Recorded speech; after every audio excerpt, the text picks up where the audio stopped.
Hi. Greetings, everyone. I'm Eric with Your Essential Practice. This is Maggie and Kira, and we're happy to bring you this week's Divinely Guided Rune reading. And welcome to Your Essential Practice. And we would like to invite you to subscribe, like, comment, and contact me if you want any of your own rune readings done.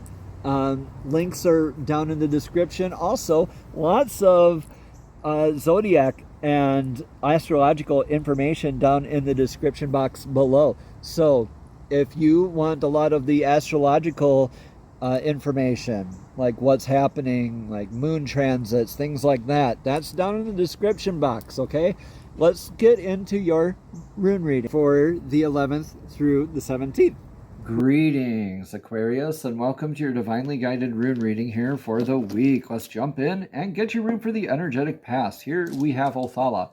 In your energetic past, this is that rune of legacy. This is inspecting more of our foundations, maybe patching and repair of foundations, focusing on what is perpetual versus what is transitory in our lives, right? What is lasting 7 generations versus what's lasting 2 generations, like money or land. If you are focusing more on things like healthy paradigms and spiritual practices, like, I don't know, like pay it forward or something like that, or healthy practices, things that'll last several generations, right? This is the kind of energetic past you've been either called to contend with or been addressing on your own. Regardless, this is that rune of legacy. It could be an inheritance, income, where you've also could have, not saying this is everybody, but please take what resonates, leave what doesn't. In this position, you could have received an inheritance or a windfall of some kind, especially if it's from a family member. Okay, take what resonates, please leave what doesn't. We'll get a lot more clarity in this reading as we move along. In your energetic now, mind on your money, money on your mind. Yeah, maybe this is somebody who just received a windfall, or maybe is looking at their legacy work in general. Right now, Fehu, cattle, the wealth or abundance rune, is more about that like 3D wealth, that stuff you can hold on to with your hands, like currency. Like back in the day, it was cattle. The more cattle you had, the more abundant you were. Now this is grounded. Remember, when we have the line that goes straight down on the rune, that's very grounded energy. Divinely guided is going up from the rune. This is stability whenever it's spread out and down like that on that structure. This is where you want to build that lasting structure. Okay. So Fehu, as you grow in abundance, or as you shift what abundance means to you, right, you can be distracted from the things that will lead you off your divinely guided path. Like as you get more cattle, you need to have more responsibilities. So you need to provide more security, more food, more shelter, all that stuff. So that can distract you, lead you off your divinely guided path. You kind of get that tunnel vision, so to speak, and before you know it, you're way over here and you're off of your path. Let's look at your energetic near future. Discipline work, okay. Investing. This is the god Tears rune in Tiwaz. This is that vector of victory, showing up for yourself in dedication and for others in dedication, sticking up for what is right, not being a martyr to that point, unless you actually do want to become a martyr in the outcome out of all of this. That's the warning here, because remember, God Tiri sacrificed his arm to stave off Ragnarok. Okay. So Aquarius here is, you're taking that abundant energy, like your shifted aspects of what abundance means to you, from that focus on legacy work in your past, and you're channeling that into your dedication work. You're showing up more for yourself and for, I would say, others. I think this is more for your family. Let's get some more runes for clarification here. In your energetic influence of the now, this is a novice. And when you're going down the path and now this log is blocking your path, it sounds a lot like now this, novice, novice. So this is something that needs to be addressed fully before you can move on. Now, this can be transmuted into Tiwas, even. You can turn this log that's blocking your path into your discipline. This is balancing out needs, constraints, and limitations, that whole balance of energy. What are your perceived wants versus your actual needs? What are perceived losses versus actual lessons? What are your actual limitations versus your perceived limitations? So balancing out all those aspects is the influence that you're under right now. And very much so, I think that kind of goes hand in hand when you're under this general energy of the Fehu in your current situation here. Now let's look at their advice for now is taking that energetic harvest. Yeah. Let this abundance come to you. Balancing out those needs, constraints, limitations isn't necessarily something that needs to be done, but it'll come more naturally as you're learning. The harvest here in Yera is endings making beginnings and beginnings making endings. At the end of the season, we make a new season. At the beginning of a new season is the end of another one. So in the harvest, in the harvest part of the season, we're taking inventory of our crop. Did I plant enough seed? Did I protect it enough? Did I leave, build it from a good legacy perspective? Did I nourish it enough to increase more of that abundance mindset? Have I balanced out my needs, constraints, and limitations appropriately?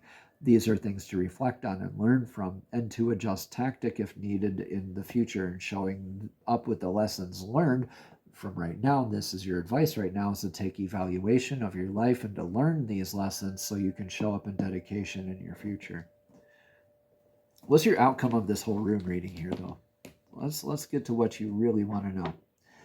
As I say that, we have a rune of Odin's rune here in your energetic outcome. Now, after we get the clarification runes over here, we'll get the surprise ending here for Odin's rune. Now, Odin's rune is indicative of that patch over his eye, where it's something that's deliberately hidden from you or something that you already know. Now, the clarity runes we're using today are the lapis lazuli runes. So in your energetic past, this legacy work has been calling you more into surrendering to divine flow. Interesting. Your foundational work is not so stuck and stagnant and immovable as you thought it was. You're finding out that your foundation is very much more into the wind, into the cosmos, into changing your house, spouse, or career. This is moving on from stagnant energies or discordant energies, and moving along with what resonates, what divine has for our divinely guided path, right? So you, in healthy aspects, you're like, with all due respect, I'm taking my foundation and addressing my needs, constraints, limitations. So let's get that. Gosh, we got Odin's rune again here for Fehu. Okay. We will get a rune of clarity for both Odin's runes from the Unikite rune set, from a completely different rune set here at the very end. But this, again, is something that's hidden from you or something that you already know to be true. Got it coming up twice here. Interesting. Your rune of clarity for the energetic near future is a balanced reciprocative energies as a gift. This is Gibo. This is stable on all sides. Balanced give and take energies and showing up in that dedication aspect thereof. This is almost like Two of Cups or Lover's energy in the tarot. Whereas could be like that energetic partnership. It could be a working relationship like a coworker. It could be a significant other like a spouse. Take what resonates here and leave what doesn't. But regardless, you get to move through this balanced reciprocative energy, or this blessed divine gift that you've received, like this knowledge, and applying it to your dedication work, your vector of victory collectively. So your energetic rune for your influence right now. Okay, so Pertho is clarifying all these. Pertho is unraveling mysteries, throwing yourself in like the gambler's cup here suggests. This is the gambler's cup, and it's like divine saying, look, take that energetic leap. I got you either way. I'll help you balance this out. Right? I'll help you balance this out. Throw yourself all into it. Divine says, unveil those mysteries, and you're going to, it's kind of like a pregnancy or a friendly competition or a gamble, right? Where you know how it begins and you want it to end a particular way. So you're going to guide it along and do the twists and turns through this process along with this energy and guide it towards its best possible outcome that you can, and through it you become initiated in the process. So balancing out needs, constraints, limitations, throwing yourself all into that mystery is your influence. You want to jump all into this. Interesting. I think that's really cool because here with Yera, you are learning about a lot of this initiation that you've been going through. Balancing your needs, constraints, limitations increases your harvest because that nurtures your crop, that nurtures the soil, everything. It provides it security, all that good stuff. And you know this to be true. So let's get that rune of clarity for your advice for them now. Fehu, yeah. Okay. Your abundance is secure. Okay, you have that abundant energy on your mind here as well. Just know that it is secure here. Your aspects of abundance are going to be more well understood. They might go under a little bit of an evolution or an initiation or balancing, but you're going to be learning a lot more about what abundance means to you. In your energetic outcome for all this, yeah, you're going to be feeling very blessed. This is Sawilo, the rune of the sun. This is the sun's light shining on everything, blessing everything without judgment, life-giving energy, natural success, natural vitality. So anything and everything.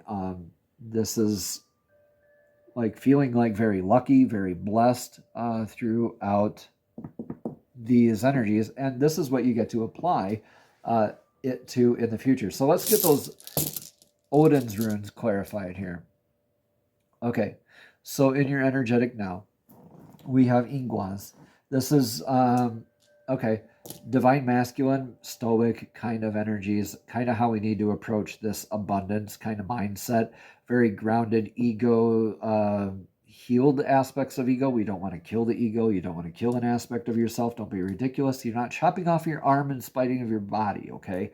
Now, this is a healed aspect of divine masculine, coming from that place of knowing that that seed is planted in that fertile soil and it will bear you abundance. It will bear fruit. It will bear you a good harvest.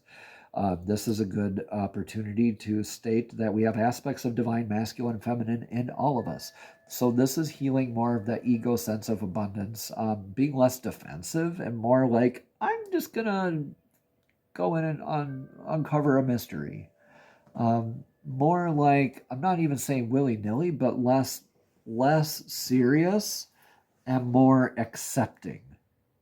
Yeah, more accepting. So that outcome rune is also clarified by Tiwaz here. So yeah, very much that vector of victory.